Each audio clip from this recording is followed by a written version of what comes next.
buenas noches, bienvenidos a una nueva edición de Ciudadano TV. Aquí le estamos haciendo compañía por el lapso de 40 minutos desde Canal 7 por el cable CBC para todos los vecinos que han decidido acompañarnos a esta hora de la noche. Bueno, tenemos algunos medios de comunicación, pueden hacerlo a través del Facebook, en la página del Ciudadano, Leonardo Fernández Acosta, ahí nos va a encontrar y puede dejar su mensaje.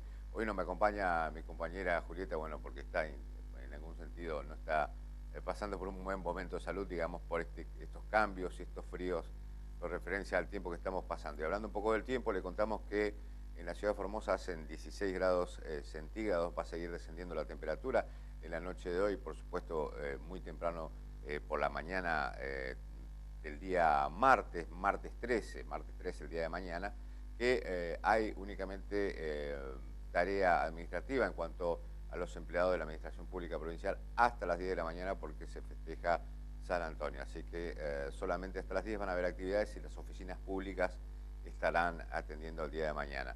Le contamos también que hoy, ya un poco arrancando con los primeros temas que vamos a desarrollar hoy en el Ciudadano, venimos de hace un par de días escuchando una discusión entre referentes de la oposición y a su vez referentes o funcionarios de Repsa, quien es la distribuidora de energía eléctrica en la provincia, discutiendo acerca si el aumento de la luz viene directamente desde Nación o se aprovecha la coyuntura en la provincia para facturar más caro lo que ya de por sí es costoso, ¿no? Porque convengamos que hay una tarifa eléctrica que tiene que ver con la distribución, que se vende a precio mayorista a las distribuidoras regionales, en este caso, en el caso de Formosa, la empresa Repsa, que a su vez fija otros costos con respecto a lo que les cueste y a su vez también para el mantenimiento de la estructura de Repsa con referencia a lo que termina pagando finalmente el usuario final de energía eléctrica. Los precios se han modificado en el mes de febrero-marzo, convengamos que las boletas que están llegando en los últimos días no tienen un componente absoluto del consumo cuando más luz se utiliza en las casas de familia, ¿no? Se ha dividido primero en los meses de vencimiento, que son distintos de acuerdo a los barrios, y segundo, en una época de consumo en donde básicamente baja la utilización de los artefactos eléctricos. ¿Cuándo vamos a recibir una factura un poco bastante más onerosa? Recién en el mes de marzo o abril del año que viene, cuando nos venga el consumo de los meses de diciembre, enero y febrero, ¿no? Ahí vamos a estar realmente pagando la factura en su completitud a partir del consumo que nosotros tenemos en esos meses estivales. Pero bueno, saliendo de esta cuestión que tiene que ver con esta discusión de si fue la provincia o si fue Nación la que aumentó los precios, nosotros fuimos a preguntarle al concejal Fabián Olivera, algo que ya habíamos hablado con el ingeniero Fernando Devido, gerente de Repsa, ¿cuál es la composición accionaria de Repsa? Porque mucho se ha dicho sobre Repsa, una parte que corresponde al Estado y otra parte accionaria que nadie sabe hasta el día de hoy a quién le corresponde, si a privados o a quién. Pero básicamente el concejal Amarilla nos decía lo siguiente.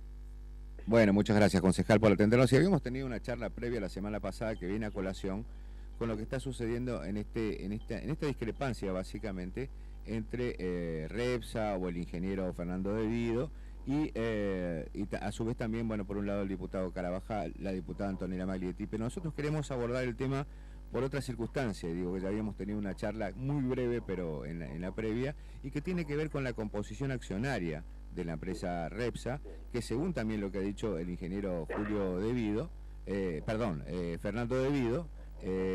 es netamente pública.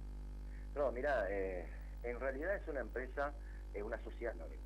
O sea, la ley para que vos puedas tener acceso, y los oyentes también, la ley de creación de la empresa Repsa, es la ley 1469.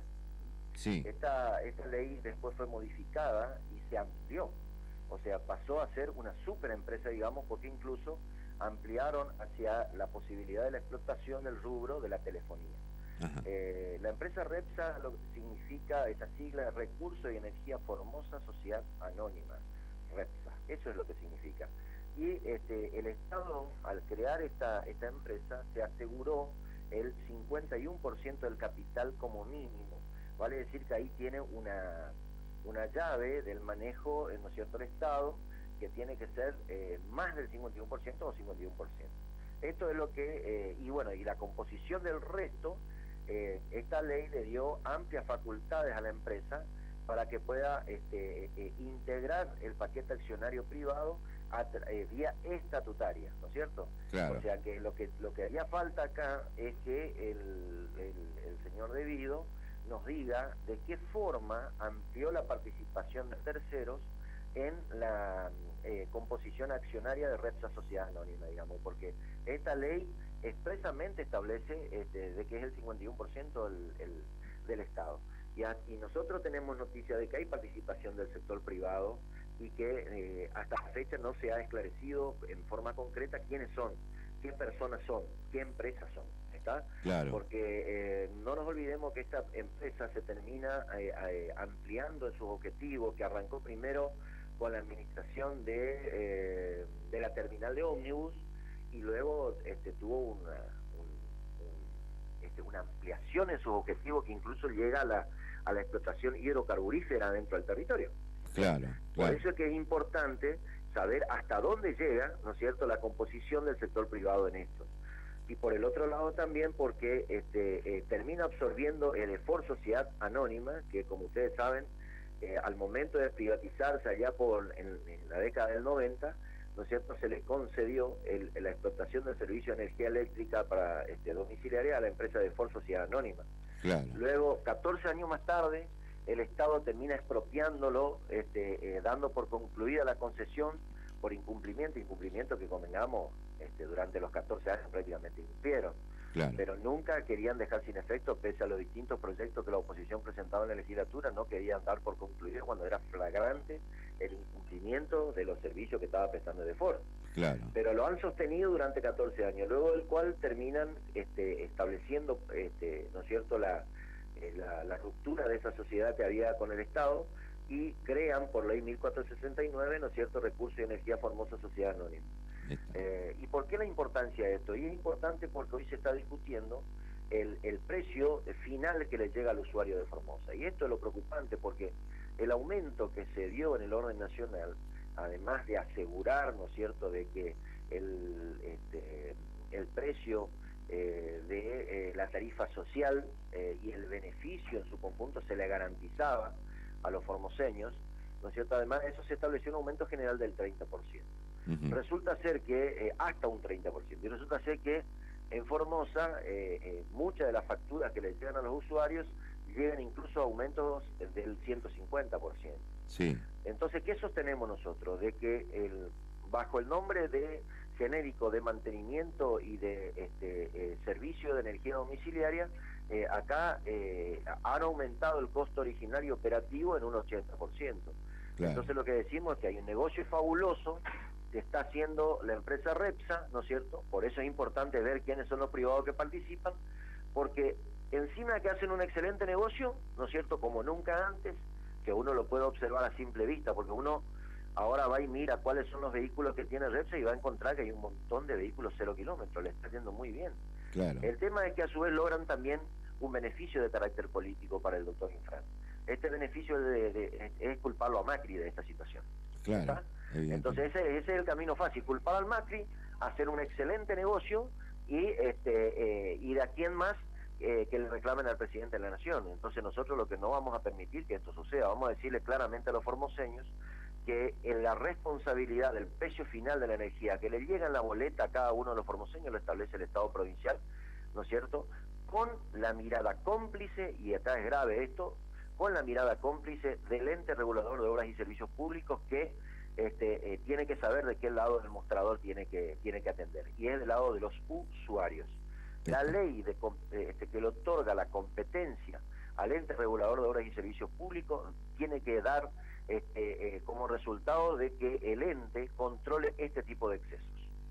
Bueno, estamos escuchando al concejal Juan Carlos Amarilla. Bueno, otro que se ha pronunciado también en este sentido es el titular del Instituto de Políticas Públicas, José Luis Céspedes, que reclamó básicamente en consonancia con lo que nos decía Amarilla, que haya una intervención del ente regulador de servicios públicos, el EROST, que se haga eco de los reclamos de la gente y que proceda en los términos de lo que dice la normativa legal, básicamente. Bueno, lo que se pide es que se garantice que la gente pueda llegar con un reclamo puntual y que sea atendido.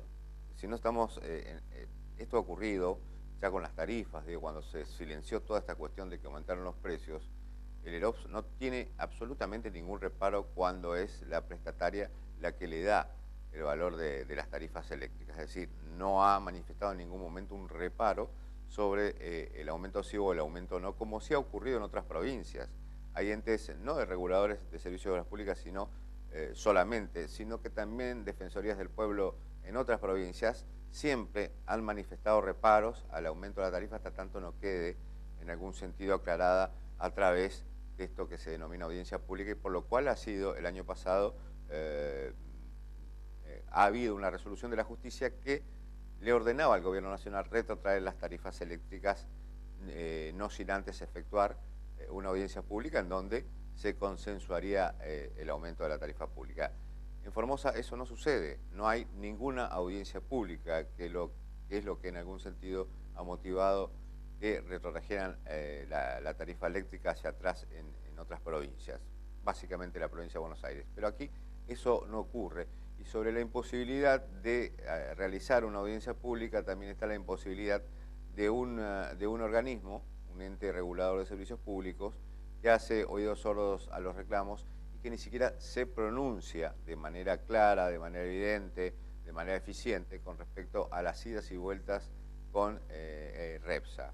Y también hablábamos de esto que decía el concejal Amarilla, lo hemos hablado en reiteradas oportunidades en Radio 1, también lo hemos hecho a través del diario comercial, y ahora que se nos brinda esta posibilidad de Canal 7 también, aquí por Canal 7, el hecho de que en su momento el antiguo EDEFOR, o la empresa de energía eléctrica de Formosa, cuyo titular era Taselli, Hugo Taselli, si no me equivoco el nombre, había vaciado de manera evidente la empresa durante todos los años que estuvo al frente de la prestación de servicio. El servicio era altamente deficiente, había corte de luz y demás. De la deuda se hizo cargo la actual empresa REPSA, con dinero evidentemente del presupuesto público. Las inversiones han venido del dinero del presupuesto público, por una parte de Formosa, por otra parte de Nación, financiando determinadas obras a partir de la negociación entre no subir las tarifas e invertir en más y mejores sistemas eléctricos, transformadores, mejor cableado, mejores tendidos, que es lo que está haciendo REPSA, y se ve suficientemente de que hay mucho dinero invertido en este sentido. Por tanto, lo que espera la gente es primero una mejor acción de presencia por parte del EROPS, que es, como les digo, el ente regulador de servicios públicos, y como segunda medida que se clarifiquen las tarifas, más allá de una explicación sorda de enfrentamiento entre dos estados deliberativos, uno dice una cosa, el otro dice otra cosa. En realidad lo que hay que presentar es una tabla de consumos, más allá de los megawatts o los kilowatts, cuánto básicamente le cuesta al usuario el consumo de luz eléctrica, más allá del valor del kilowatt. Por eso digo, hay una circunstancia que lo decía Amarilla con respecto a que si aumenta la tarifa un 100%, como ha ocurrido en los últimos, estamos en marzo, abril, junio, en los últimos 3 meses, ¿por qué razón aumenta también en un 80 o un 100% el costo fijo? Si básicamente es un costo fijo, debería seguir los índices de precio al consumidor o la relación directa que pueda llegar a tener el valor que, digo, el costo fijo debería aumentar en cuanto a los valores de los insumos que tiene como fijo, pero no en otra proporción. Sin embargo, esto se ha venido dando desde el año pasado, que han empezado a modificarse las tarifas. Vamos a ir a una pequeña pausa. En el próximo bloque vamos a estar hablando sobre la falta de recursos de médicos y profesionales de la salud. Ya volvemos.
Segundo bloque del Ciudadano TV. Bueno, les anunciaba en el bloque anterior el tema que íbamos a tratar en este bloque. Y tiene que ver un poco con la falta de profesionales en los centros hospitalarios, como así también en los distintos nosocomios de la ciudad de Formosa.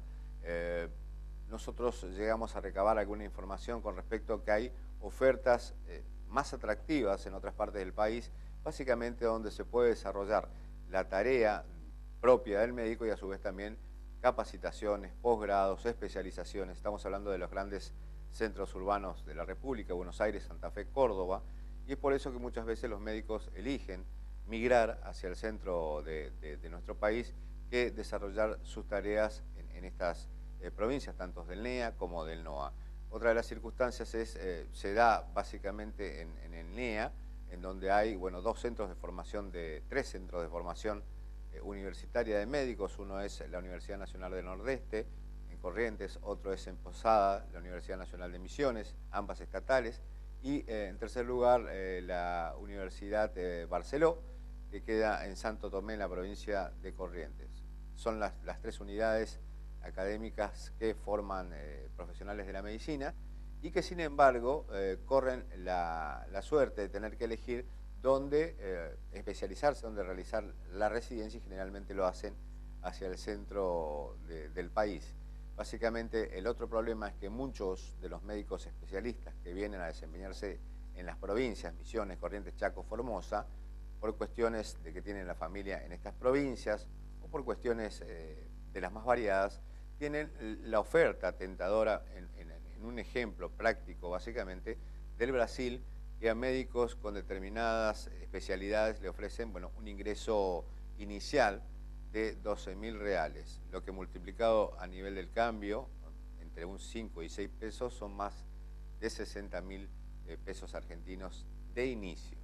Y ahí vamos a donde queríamos llegar. Hoy un médico en Formosa está cobrando, iniciándose en la profesión, alrededor de 8.000 a 10.000 pesos, lo que no marca mucha diferencia entre el desempeño de un empleado administrativo y un médico que debe responsabilizarse nada menos que por la vida de un tercero.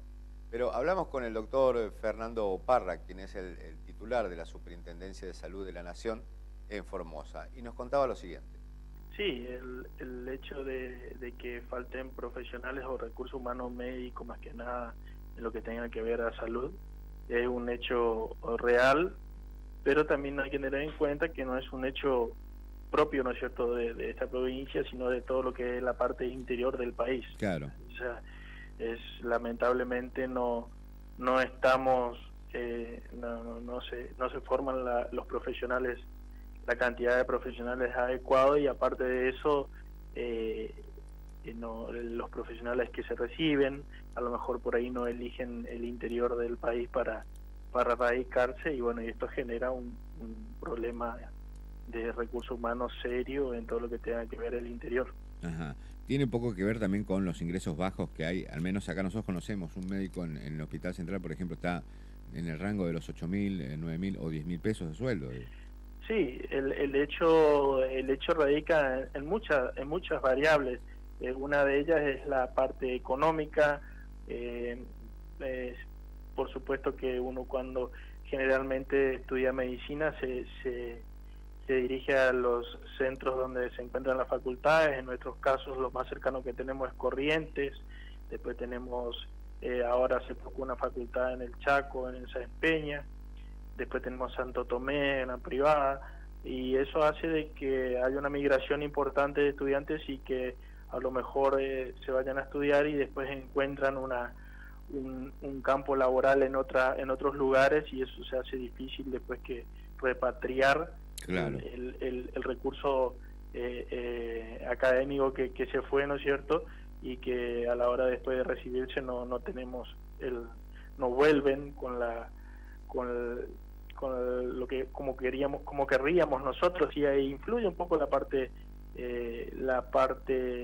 económica, por supuesto. Eso es fundamental. Yo creo que es una de las partes donde mayor hincapié deberíamos hacer, así que, pero es una realidad, y es una realidad que es un problema muy serio, y que yo creo que en el corto plazo no vamos a tener una una solución inmediata, ¿no es cierto? Sí, doctor Parra, un poco también de algunas estadísticas de otros años, pero que tienen que ver con esto del éxodo de profesionales, como usted decía, van a estudiar a Corrientes, básicamente en Corrientes o encuentran o no encuentran inserción, porque ahí es donde está la mayor oferta de profesionales médicos.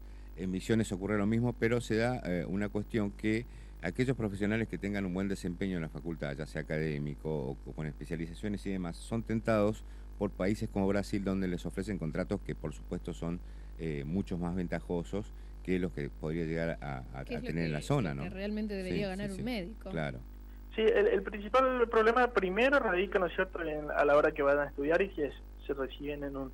La segunda etapa es una de las segundas etapas donde yo creo que preeminentemente tenemos que hacer hincapié, que es en la formación de las residencias. Claro. O sea, las residencias son la formación, la especialidad que hace un médico. Sí.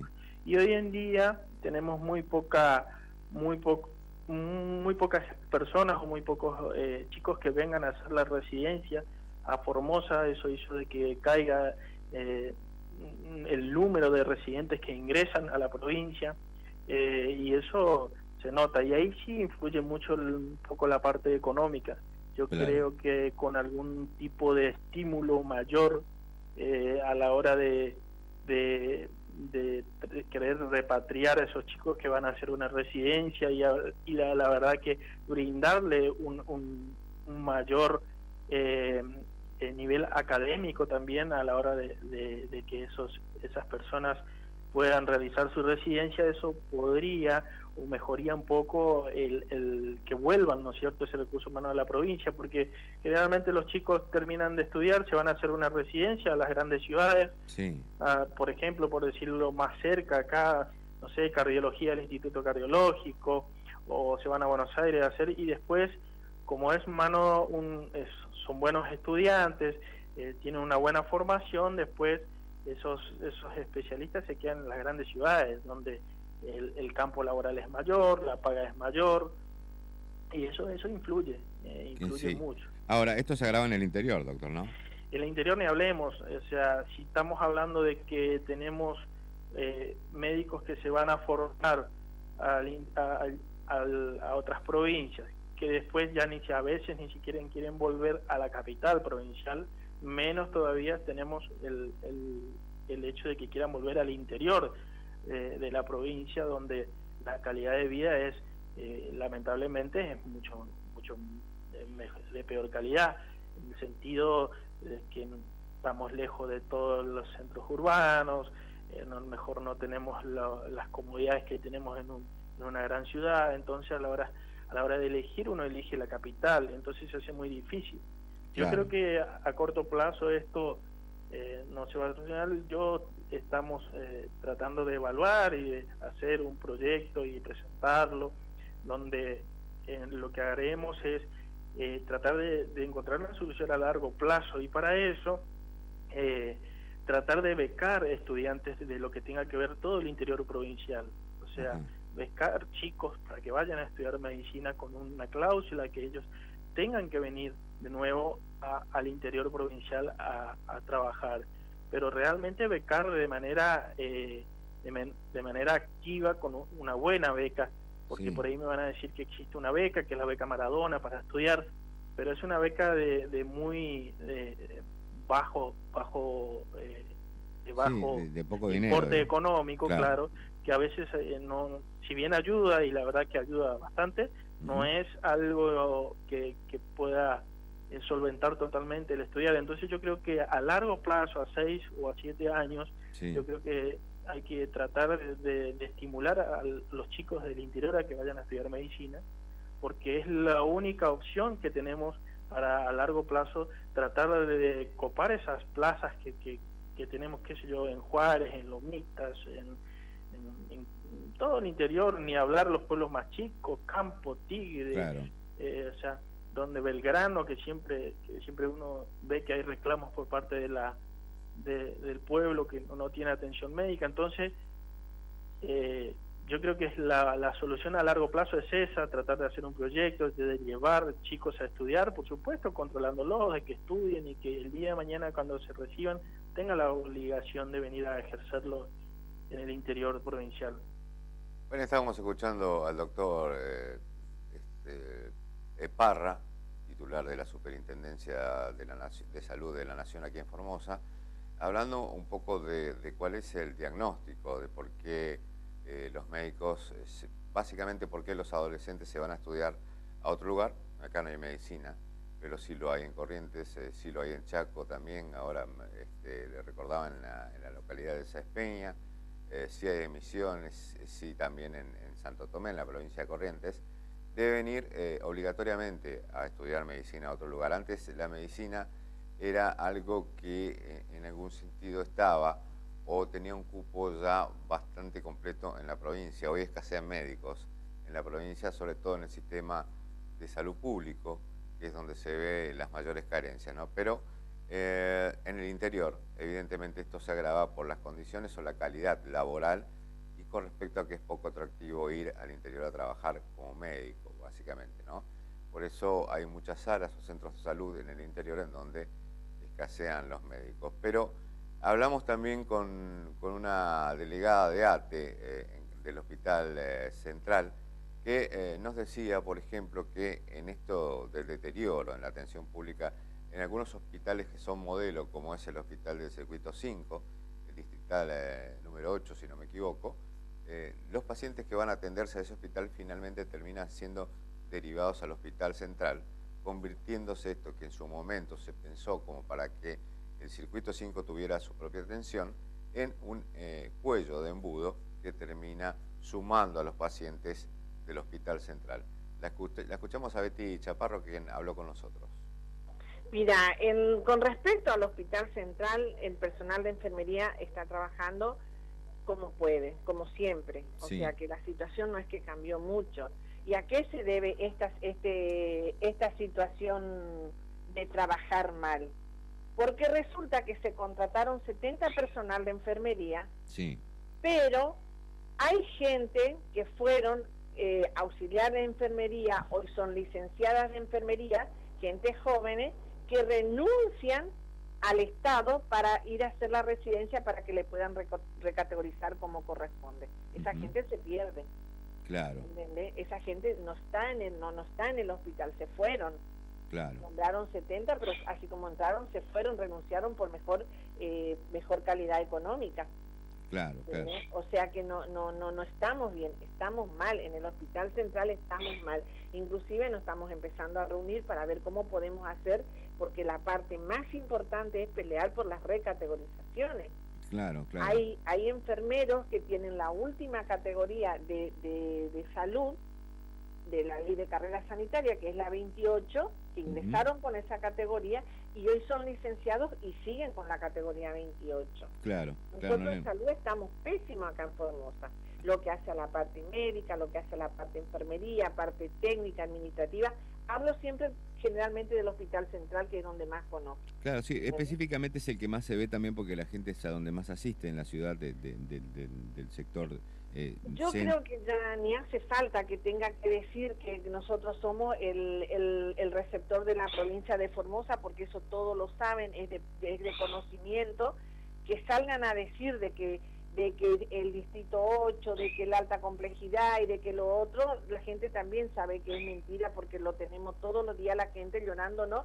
Pidiendo que por favor se le haga la derivación al distrito 8 o a la alta complejidad, al distrito 8 porque le queda más cerca a su casa, pero no cuentan con recursos humanos. Claro. Como tampoco nosotros estamos contando con recursos humanos profesionales en el hospital. Claro, hay que contarle a la gente que hay muchos pacientes que van al hospital distrital en el circuito 5 y son derivados al Hospital Central, indefectiblemente. Todo, generalmente. O sea, lo que tienen ellos es un taxi gratis que se llama CIPEC. Claro. Claro. Llegan allá y le pasan al central.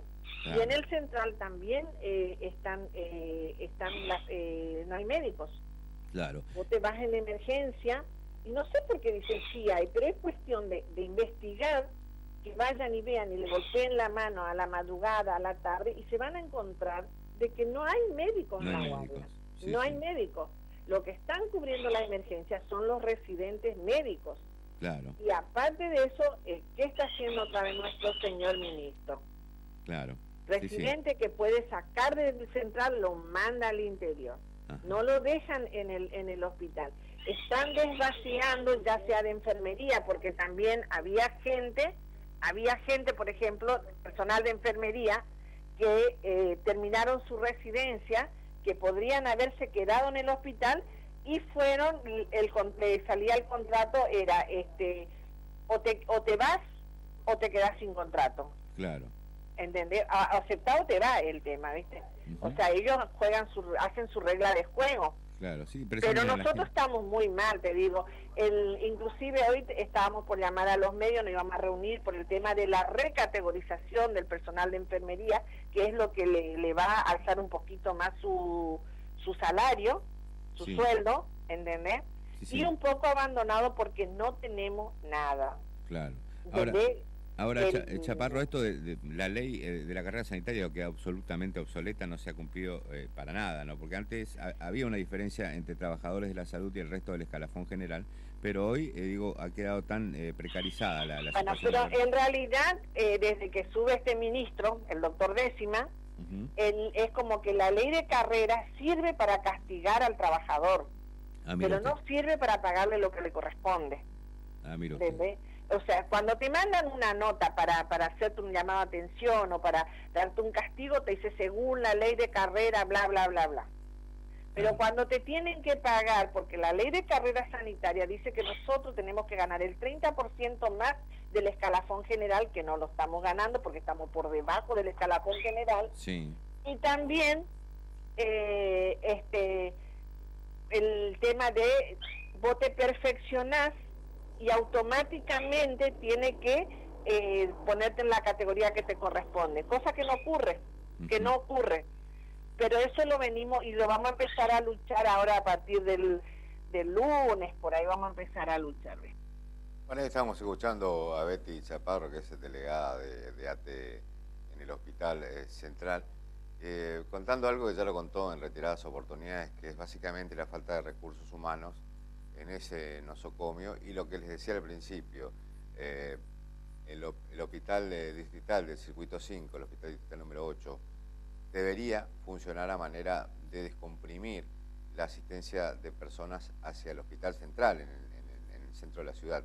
Sin embargo, termina siendo nada más que una posta en donde, bueno, como decía Betty Chaparro, tienen un servicio de remis de lujo que son las ambulancias del CIPEC, porque son finalmente derivados al Hospital Central.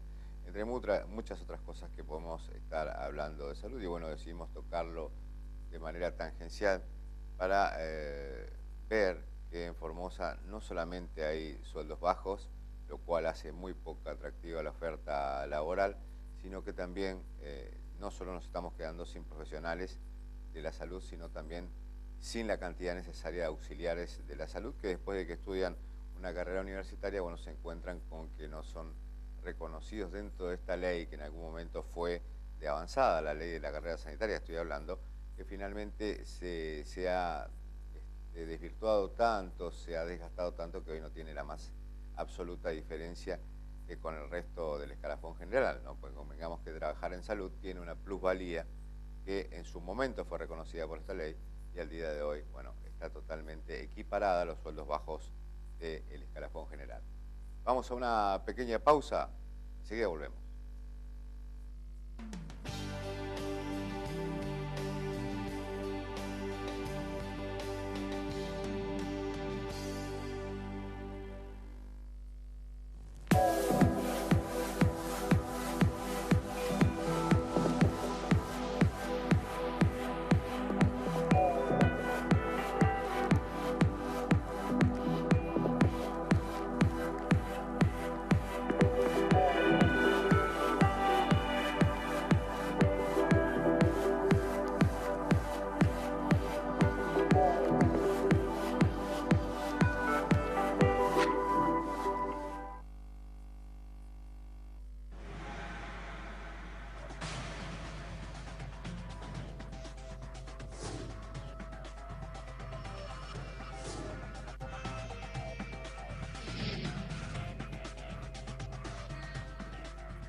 Tercer bloque del Ciudadano TV, ya nos vamos a ir despidiendo hasta el próximo día miércoles. Recordamos que salimos los lunes a las 22 horas, también los miércoles y los días viernes a la misma hora. Bueno, el último bloque de hoy lo vamos a, en algún sentido, orientar con esto que tiene que ver el dinero discrecional que maneja la provincia de Formosa, no solamente por ingresos propios a partir de lo que recauda de manera impositiva en impuestos provinciales, sino también lo que recibe de coparticipación federal o de ingresos nacionales, a partir de lo que Formosa le corresponde por coparticipación, valga la redundancia. Pero el fin de semana hemos escuchado en este doble operativo por nuestra gente todo al gobernador Gil Difrán, refiriéndose a que en el corto plazo van a realizar un nuevo sorteo de 400 adjudicatarios de viviendas del IPB en el barrio Nueva Formosa.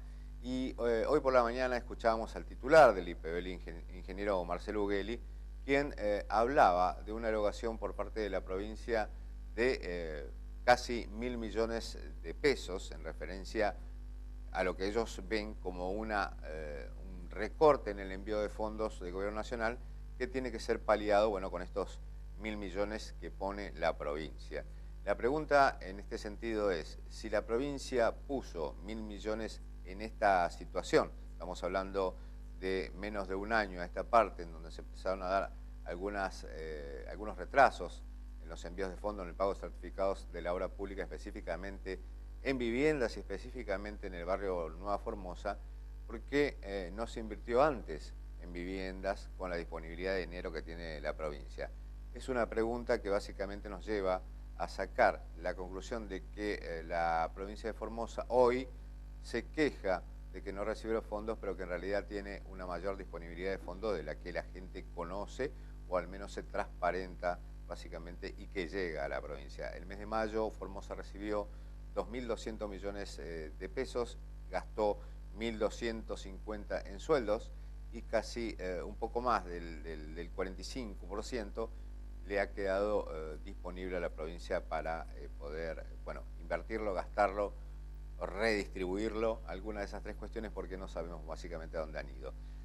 Todos los meses la provincia tiene un excedente sobre el pago de sueldos y el mantenimiento de la estructura administrativa del Estado, que no se sabe básicamente dónde se guarda, cómo se guarda, para qué se guarda y cuál es el destino de la coparticipación. Esto aparentemente está todo estipulado dentro de un presupuesto, sin embargo, más allá de lo que se pueda exponer en un presupuesto frío con números de partida que no entiende nadie, uno no ve que la inversión le llegue directamente al ciudadano por correspondencia de la distribución de riqueza que manifiesta el gobernador en sus discursos. El hecho es que aquí ha quedado expuesto que se han invertido 1.000 millones por fuera de los recursos que enviaba Nación para el IPB. Digo, tanto dinero que tiene la provincia para invertir, sin embargo no lo ha hecho antes, cuando la urgencia era mucho mayor por terminar con el déficit habitacional ¿no? 5.400 viviendas en la Nueva Formosa que se están haciendo en 3 etapas,